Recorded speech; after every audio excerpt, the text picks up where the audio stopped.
There was a girl who used to come in here and sit near the door. Not because she was waiting for someone, not because she preferred it there. Because sitting near the door meant she could leave quickly if she needed to. And she'd learned, in rooms before this one, that needing to leave quickly was a possibility worth preparing for. She kept her coat on for a while after she arrived. I want to say that plainly rather than let it sit as image. She kept her coat on because the room hadn't yet told her it was safe to take it off. Some rooms never do. She'd been in enough of those to stop assuming. The room arranged itself around her without knowing it was doing it. Conversations formed and didn't include her. Eyes landed on other people. The particular social warmth that moves through a room when people are comfortable with each other, she was on the outside of it, and the people generating it had no idea they were generating it, let alone that it had an outside. That's the first thing I want to say about this subject. Some of the damage doesn't require intention. It just requires a room that isn't paying attention. There were two boys who also came through that door around the same time. The first one was the kind of person rooms organized themselves around. Not loud, not aggressive, fluent. He knew, without being taught, how to read who had status and who didn't, how to say the thing that landed, how to be the person other people checked when they weren't sure whether something was funny. He also knew how to get what he wanted, which opportunity was worth taking, which person was useful and which wasn't, which version of events served him best when there were competing versions. He wasn't mean about any of this. He was focused, in the particular way some people are focused, where the cost to others doesn't enter the calculation because others aren't really in the calculation at all. He stepped on people. He didn't notice he was doing it, or he noticed and decided it was the price of where he was going. I was never sure which. The room followed him anyway. Rooms usually do with people like that. She was beneath his notice, which sounds neutral and isn't. When the person the room follows doesn't see you, the room doesn't see you. That's not cruelty, it's indifference, but it has the same effect. The second boy was different, and I want to be direct about this because careful language is the wrong tool for this particular subject. He was a bully, the kind most people who've been through a school remember. If not as the person on the receiving end, then as someone who watched, or laughed, or looked away. He took lunch money. He took other things too, small things, things that mattered to the person they belonged to. Taken because the taking was the point.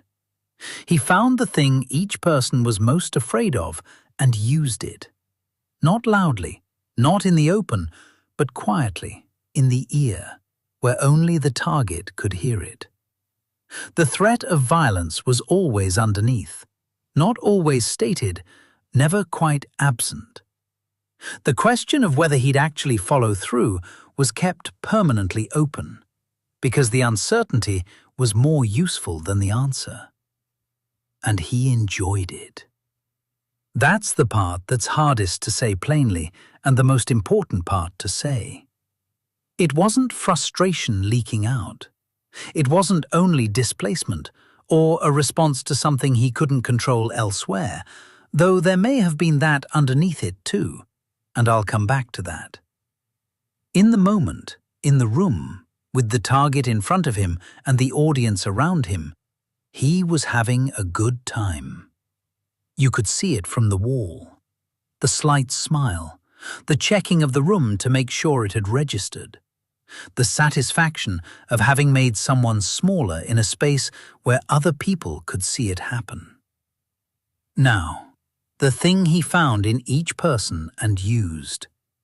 The stammer, the weight, the clothes that were wrong in some way the room had decided, the thing about their family, the fear they'd made the mistake of showing once. I want to say something about that because it matters and it doesn't get said enough. The thing he selected wasn't a verdict on the person he found it in. It was a tool. He found it because it would produce the reaction he needed from the room. The laugh, the flinch, the shift in status. The target's stammer or weight or wrong clothes was only incidentally the subject. The real subject was the room, and what he needed the room to do. The person it happened to usually didn't know that. They thought the thing that got targeted was the reason. It wasn't the reason. It was the instrument. The person he targeted most consistently in this room wasn't the girl. It was the first boy. I've thought about that for a long time. He went for the one with status rather than the one without it. Whatever was driving it needed a target that was worth something to the room. The girl was invisible to him for the same reason she was invisible to everyone else. She wasn't in the room he was operating in. He was somewhere inside himself, throwing something outward, and the throw needed to land somewhere that mattered. The room, during all of this, was doing what rooms do when nobody in them has decided to do otherwise. Some of the children laughed when he landed something. Not all of them because they found it funny. Some of them because laughing felt like the safe side of the line. And there was a line. Everyone in the room could feel it. And the calculation being made in the space of a second was, if I'm with him, maybe he won't turn it on me. That's not cowardice, exactly. That's a child doing a very fast read of a dangerous room and choosing survival. It still did damage. It still told the person being targeted that the room had chosen a side. Both things are true at the same time. Some of them said nothing, looked at the floor or the wall, or became very interested in something nearby. The nothing felt like neutrality. It wasn't. Silence in a room where something is happening is not neutral. It's a vote, cast quietly for the way things are. There was an adult in this room on at least one occasion who saw it. I know they saw it because I watched their face register it. A brief tightening, a flicker of something, and then watched them decide in the space of about 2 seconds that this wasn't the moment. Too complicated, too difficult to know how to intervene without making it worse. Better to wait and see if it resolved itself. It didn't resolve itself. It never does. One person stood up, said something plain and direct in front of everyone. The room went quiet in the way rooms go quiet when something real has just happened. The second boy backed down. Not gracefully, not permanently, but in that moment he backed down. What happened to the person who stood up is important, and I'm not going to soften it. There was a period afterwards where they became the target. Not as dramatically as before. The second boy was too aware that this person had shown they would speak. But there was a sustained, low-level campaign of making their time in the room harder. And for a while, the room let that happen too, because the room was still the room. They paid the cost anyway. And here is what I've watched, enough times to say it with confidence.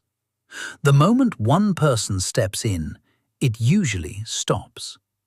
Not always, not forever, but in that room, in that moment, it stops.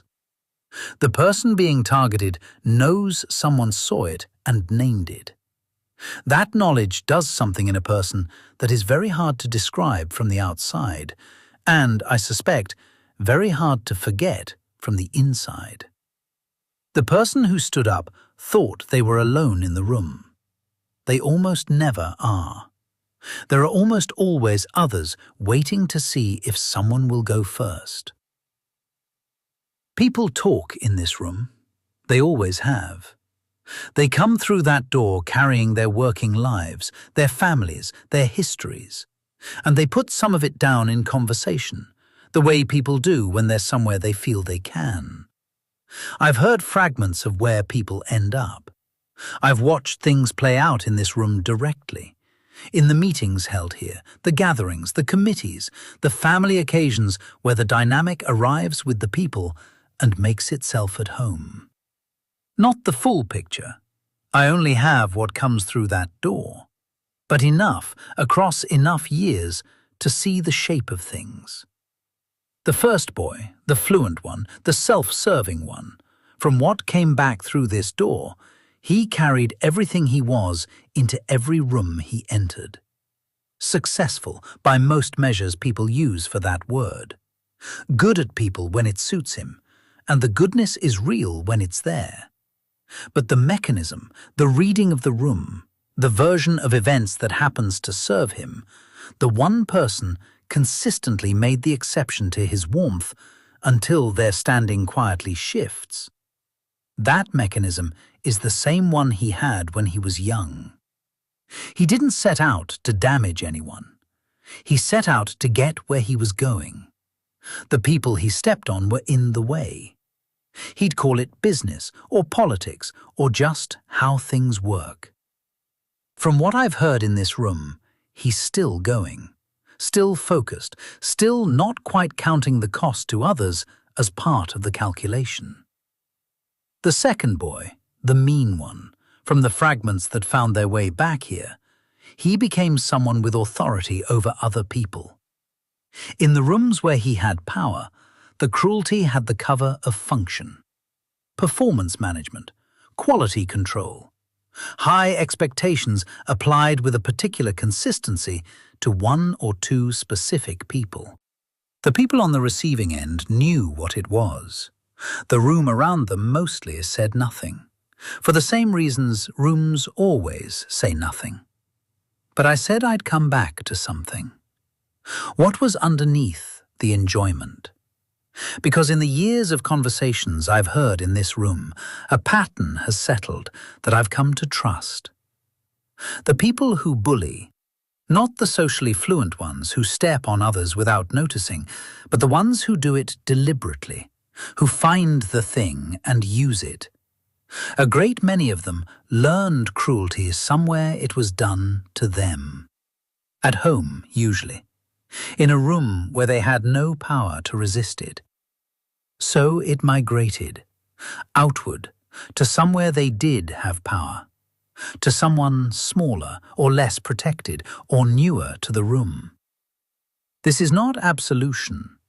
The pattern explains the behavior without excusing what it cost the people it was practiced on.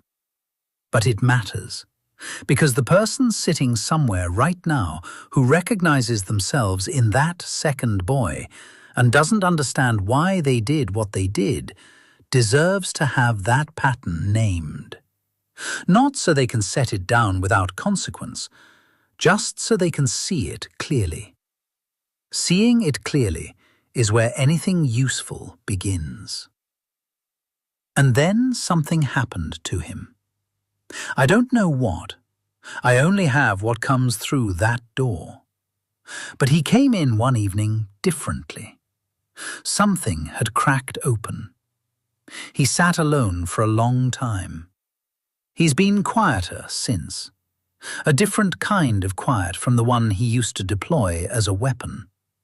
Something underneath it that looked, from here, like a man meeting something he'd been outrunning for a long time. I don't know if that's regret. It looked like the beginning of it. The girl. She came back through this door over many years, and I watched what the room had taught her become the shape of how she moved through the world. She reads exits. She sits near doors. She keeps something back until a room has proven itself, and some rooms never do, so she never quite settles in them. The code, in the way I mean it, the last layer between a person and a room they don't yet trust, has never fully come off. What I have watched in her, and in others who came through that door carrying the same early lesson, is what it costs. Not just the wariness, the daily expenditure of it, the energy spent reading every room before relaxing into it, the relationships that stayed at a certain depth because going further felt like risk. The moments of genuine warmth she received and couldn't quite let in, because letting things in was something rooms like the early one had made dangerous. She doesn't know that what she's doing is a response to something that happened in a specific room a long time ago. She just knows she's careful. She'd call it knowing people, knowing which rooms to trust. I've also watched her, in a later conversation in this room, describe a moment, a new person somewhere she worked, uncertain, quiet, sitting near the door in that particular way. She knew that posture. She knew what it meant, and she'd made a decision. She walked over to them, sat down next to them, started talking. I think about that too. The adult forms of this are worth naming. People have sat in this room and described them, sometimes knowing they were describing something serious, sometimes just talking, the way people do. And I've watched some of them play out in this room directly, in the gatherings and meetings and family occasions that have used these walls over the years. There's the colleague who gets talked over in every meeting. Not once, not occasionally. Every meeting, by the same person, until she stops offering ideas at all. The room watches this happen week after week. The room says nothing, because everyone has decided, without discussing it, that this is just how those two are together. It isn't how those two are together. It's one person systematically removing another person's voice from the room, and the room allowing it, and the room's allowance being the thing that makes it work. There's the parent at the school gate, the conversations that form and close before one parent reaches them, the invitations that go to everyone except her, the group chat she's not in, about events she hears about afterwards, the friendly faces that don't quite meet her eyes. It's the playground. It is exactly the playground. The difference is that the people doing it are in their 40s and would be genuinely offended to have it named. There's the manager who praises the team publicly and consistently omits one person, always the same person. The omission is noticed by everyone in the room. It is processed by everyone in the room as information about that person's standing. Nobody checks whether the information is accurate. They just receive it and update accordingly. The room does the work. The manager barely has to do anything at all. Nobody checks whether the information is accurate. They just receive it and update accordingly. The room does the work. The manager barely has to do anything at all. There's the family member, the one who has been doing it for so long, across so many rooms, that it has become the texture of the family itself. The cutting remark dressed as humor, the comparison dressed as honesty, the dismissal dressed as realism. The family has built its normal around it, and naming it means dismantling that normal, and most families find that cost too high. So the person on the receiving end learns to absorb it, and absorbing it becomes part of who they are, and who they are carries it into every other room they ever enter. There's the person being gaslit, made patiently and steadily to mistrust what they know to be true. This one needs the room's silence more than any of the others. It depends on the people nearby continuing to act as though nothing is wrong. Not because they're complicit, but because they don't know, or don't quite know, or don't quite have the words. The person being gaslit looks outside themselves for confirmation that their experience is real. The room, by saying nothing, confirms the other version. The room doesn't know it's doing that. It's just being a room. But the effect is the same. Every one of these needs the room. Without the room watching, half of it has no power. The audience isn't the backdrop. The audience is the mechanism. The room amplifies what it permits and permits what it doesn't interrupt. Most people in those rooms don't know they're doing that. Some do. And then there's the screen. I've watched people come through that door carrying something I didn't used to see. Young people especially, but not only young people, arriving with a weight that has a different texture from the ones I recognized. I've watched faces that have been somewhere all day that never quite closed. I know the mechanism now. I've just spent this entire episode describing it. The finding of the thing that will land hardest. The audience recruited to watch. The target made smaller in a space where other people can see it happen. That mechanism, which used to be limited by the end of the day and the need for a physical room, the screen removed both of those limits. It runs all the time now. The audience isn't a room full of people calculating whether to laugh. It's thousands, anonymous, with no cost attached to joining in. And there's nowhere to go that isn't also inside it. No door to walk through and leave it behind. The room never closes.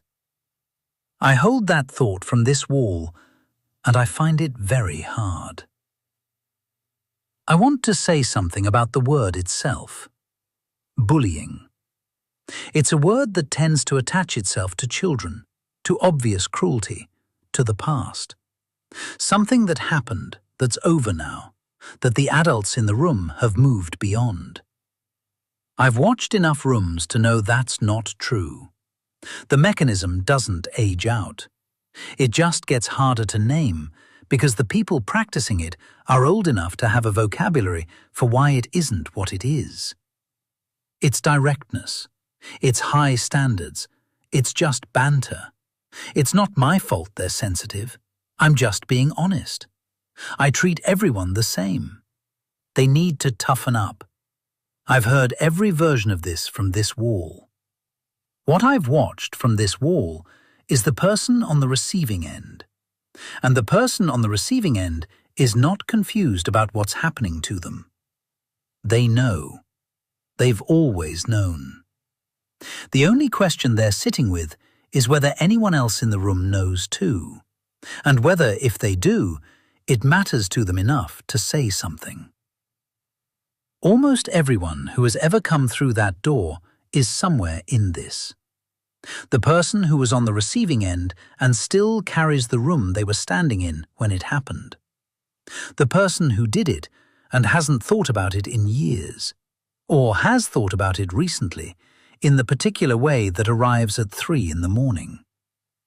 The person who laughed because the alternative felt dangerous. The person who said nothing and has a specific memory still of the face of the person they stayed silent for. The person who stood up once. The person who meant to and didn't. The person who is right now in a room where something is happening and hasn't yet decided what to do about it. These aren't types. They're not fixed points in a person's character. They're moments. Sometimes they're the same person in the same year. The question of whether someone is a bad person isn't one I can answer from this wall. I can see behavior. I can see what it produces in the person on the receiving end. I can see the room choosing over and over in small and quiet ways what kind of room it's going to be. What I can't see, what nobody can see from the outside, is the full weight of what someone was carrying when they did what they did. That context is real and it matters. It doesn't change what happened to the person it happened to, but it matters. What I've noticed across a very long time is that the people who cause the most harm in rooms are rarely the ones who set out to cause harm. They're the ones who stopped asking themselves whether they were. Not the bullying, not the silence, not the adult looking away or the room choosing the easy side of the line. The moment one person decides that what's happening in front of them is not something they're willing to be part of. It doesn't require a speech. It doesn't require certainty or the right words prepared in advance, or the confidence that the room will follow. The most effective version I've ever watched was a woman in a meeting held in this room who simply stopped what she was doing, looked directly at the person doing it, and said, "I see what you're doing, and this room sees it too." Not a complaint, a fact, stated plainly in front of witnesses. The person doing it stopped. The room, which had been pretending not to notice, suddenly couldn't pretend anymore. Something shifted that didn't shift back. What happens next isn't always clean. Sometimes the person who goes first pays for it. Sometimes they become the next target. I've watched that too, and I won't pretend otherwise. Going first is genuinely hard, and anyone who tells you otherwise has either never done it or has forgotten what it cost. But here's what else I've watched. When one person steps in, it usually stops. In that room, in that moment, it stops. And when one person names what's happening out loud, other people in the room discover they were also waiting for someone to name it. The person who went first didn't know that. They thought they were alone. They almost never are. The room was always capable of being a different room. It just needed one person to decide that it was going to be. I've watched that happen. From this wall, with no voice and no way to intervene, I've watched people walk into rooms and change them, simply by deciding that what was happening in front of them was not something they were willing to stand next to in silence. And I've watched the rooms where nobody ever decided that. The difference is not small. I'll still be here when you get back.